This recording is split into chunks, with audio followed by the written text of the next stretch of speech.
बताइएगा कि आपने मैंने टीवी पे देखा कि वो इतने परेशान थे कि कोई पीटीआई का झंडा लेके ना निकल जाए। अभी ये क्या ऑब्सेशन है आपका? अगर कोई अपनी मर्जी से अपनी किसी पार्टी को सपोर्ट करके पाकिस्तान के झंडे के साथ वो झंडा लाना चाहता है तो इसमें क्या प्रॉब्लम है? आपको एक झंडे से भी प्रॉब्लम होगी। आप निकलेंगे 14 अगस्त के बेल की दरखास्त दी है, क्या आपको खतरा है कि दोबारा गिरफ्तारी हो सकती है? जी मेरी सरगोदा क्योंकि हेयरिंग थी तो वहाँ पुलिस ऑलरेडी बैठी हुई थी एक 72 केस में अरेस्ट करने के लिए, जिसमें हमने प्री अरेस्ट ली थी, लेकिन हम उसके जा नहीं सके थे क्योंकि हमें गुजरांवाला केस में अरेस्ट कर लिया गया था।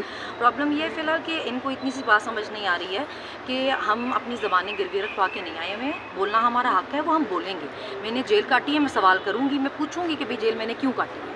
आप इस तरह मुझे चुप नहीं करवा सकते सिर्फ मेरे बोलने पर, मेरी वीडियोस पर कि जी मैं बोल रही थी, एक रिएक्शन दे रही थी अपना। आपने मुझे 14 महीने जेल में रखा और मेरे पे दहशतगर्दी के पर्चे किए, तो मैं आपसे पूछूंगी। मैंने आपको नहीं कहा था कि खान साहब को इस तरह कोर्ट से गिरफ्तार करें। अगर मैंने कोई ऑर्डर दिए थे कि जाएँ आप शीशे तोड़ के दरवाजे तोड़ के उसको गिरफ्तार करके लेके आएँ, या रेंजर्स बुला लें, या उसको कॉलर से पकड़ के घसीटें, फिर उसको मेन स्ट्रीम मीडिया पे चलाएं, अगर मैंने ये ऑर्डर दिए थे तो आप मुझे इंस्टिगेशन के पर्चे पकड़ाएं। ये सब कुछ मैंने नहीं किया, जिसने ये ऑर्डर दिए थे उन पे जाके इंस्टिगेशन के पर्चे करें ना। मैम 14 अगस्त के हवाले से आप क्या कहेंगी? 14 अगस्त का कल आप बाहर सबको निकलना चाहिए, हमारा हक है। देखें, हम जिस मर्जी पार्टी को सपोर्ट करना चाहें, जिसका मर्जी झंडा पकड़ना चाहें, जो मर्जी लीडर को पसंद करें, हमारा हक है ये। अब हमें हमारी पसंद नापसंद पे डिक्टेट नहीं कर सकते। आप कैसे किसी को बता सकते हैं कि क्योंकि हमने इस पे कांटा लगाया हुआ तो तुम लोगों को पसंद नहीं हो सकता? आप अपने पास रखें ना अपने कांटे। हमारे पास आइन में ये हक है, हमारे वोट के जरिए हमें मिला है कि हम जिसको मर्जी पसंद करें। अब मैं 50 रीजन भी बता सकती हूँ, मगर नहीं बताती। मेरी मर्जी मुझे ऐसी पसंद है बगैर वजह के। कल इमरान खान ने कहा है कि कौम में एक लावा पक चुका है, मैं कॉल देने वाला हूँ कि कौम बाहर निकलेगी।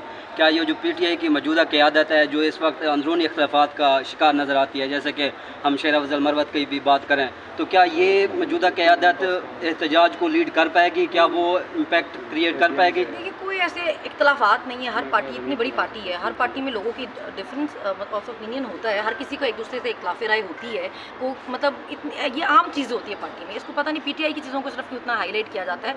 मरवत साहब हो या कोई भी हो, ये पार्टी का अपना अंदरूनी मामले, वो हल हो जाएंगे। वो कोई इतना बड़ा इशू नहीं है तो कि कब तक सड़कों पे निकल रहे हैं? तो कब तक ये सड़कों पे तो हम है ना, अदालतों और सड़कों पे तो 2 सालों से हम है ही हैं। अच्छा सनम जवेद साहब, ये बताइएगा कि आप लाहौर गई हैं, दोबारा आप गई हैं या नहीं गए, ये बताइए। नहीं जा सकी ना, इसलिए नहीं जा सकी क्योंकि अभी मुझे ये भी नहीं पता है कि कहाँ से पुलिस बैठी हुई है खैर से अरेस्ट करने के लिए। मैं अभी इसीलिए यहाँ पे हाई कोर्ट आई थी कि आपका अगर मकसद इन्वेस्टिगेशन करना है, अगर एक्चुअली आप लोग चाहते हैं पता चले कि भाई ये जो बयानिया नौमी आपने बनाया है इसका क्या रीज़न था, तो अब हम यहाँ से भागे तो नहीं है, आप इन्वेस्टिगेशन कर सके हैं।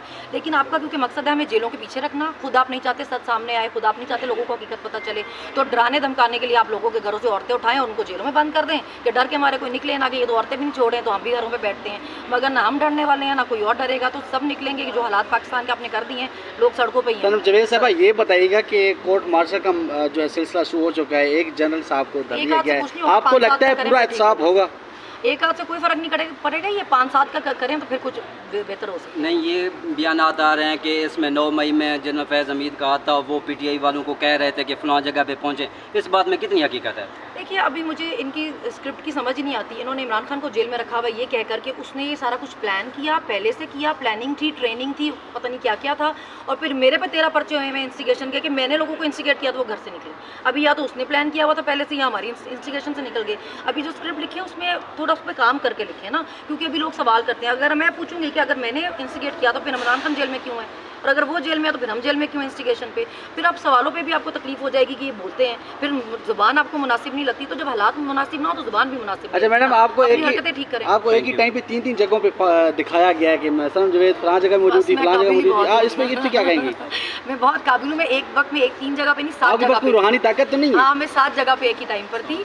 तो मेरे में काबिलियत बहुत है, वो टैलेंट पुलिस को ही सिर्फ नजर आ रहा है, तो उसमें मैं क्या ही कह सकती हूँ। सनम जवेद साहब, ये बताइएगा कि मरियम नवाज़ के खिलाफ अब ज़बानबंदी जो है अदालत भी आपको रोकती है कि बोला मत करें, अब ये ज़बानबंदी पे कहम रहेंगी या ये रिबटल देती रहेंगी? नहीं, देखिए, ऐसा अदालत की तरफ से कोई ऑर्डर नहीं था कि मैं मरियम नवाज़ के, उन्होंने ऐसा कोई ऑर्डर नहीं दिया था। उन्होंने बस बयानात के हवाले से रोका गया था। तब तक जब तक उनके पास केस है तब तक मुझे 3 दिन के लिए कहा था उन्होंने, सिर्फ ऐसा कोई अदालत नहीं दिया।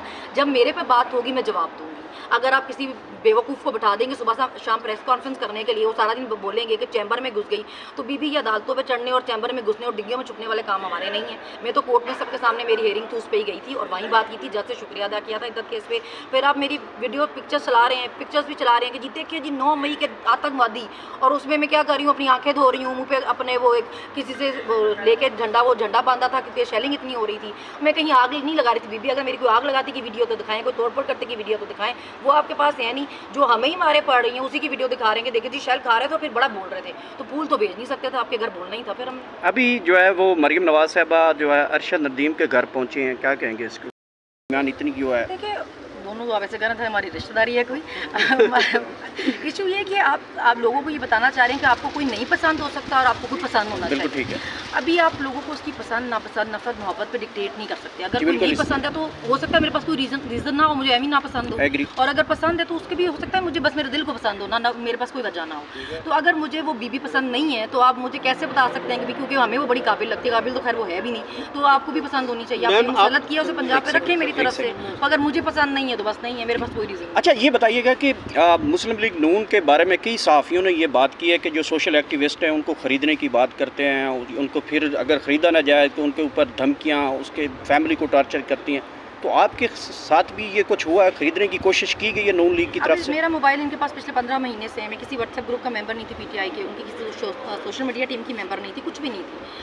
अभी आप समझें कि कोई टीमें नहीं है, उसको लोगों की सपोर्ट है, आम आवाम की सपोर्ट है। जिसके पास मोबाइल है वो अपनी बात कर सकता है ना। अभी मैं कोई टीम की मेंबर तो नहीं हूँ, मैं फिर भी लिखूँगी और मेरे लिखने से बहुत तकलीफ होती है, मेरे बोलने से बहुत तकलीफ होती है। आम शहरी बोल रहे हैं।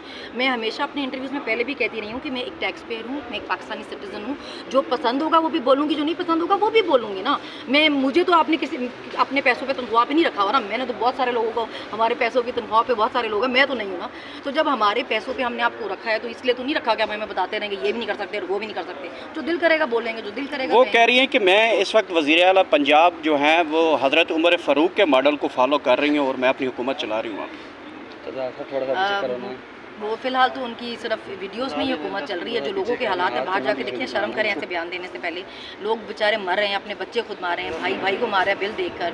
लोग अब बहनें बच्चे अपने जहर दे के गले काट के मार रहे हैं, ना बिल दे सकते हैं, ना स्कूल की फीसेस दे सकते हैं, ना खर्चा हो रहा है, ना रोटी पूरी हो रही है। अपने लंगर खाने बंद कर दिए, पनाहगाहें बंद कर दी, सेहत कार्ड बंद कर दिया, कुछ छोड़ा नहीं है आवाम के लिए। शर्म करें बयान देते। सनम जावेद 9 मई से पहले और अब में क्या फ़र्क समझती है अपने आप में? ये तब भी मेरे से बहुत डरते थे, अब तो बहुत ही डरते हैं। ठीक है, लास्ट ये बताइएगा कि इमरान खान साहब से कब मुलाकात हो रही है आपकी? मैं गई तो हूँ 2-3 दफ़ा, मगर ऑर्डर भी लेके जाते हैं, पर मेरे से क्योंकि उनको बहुत ही मोहब्बत है, पता नहीं क्यों चाहते हैं कि मैं तो ना ही मिलूँ। मैं तो हर चीज़ में पसंद हूँ। आपसे इतनी मोहब्बत की वजह क्या? बस मैं फेवरेट हूँ।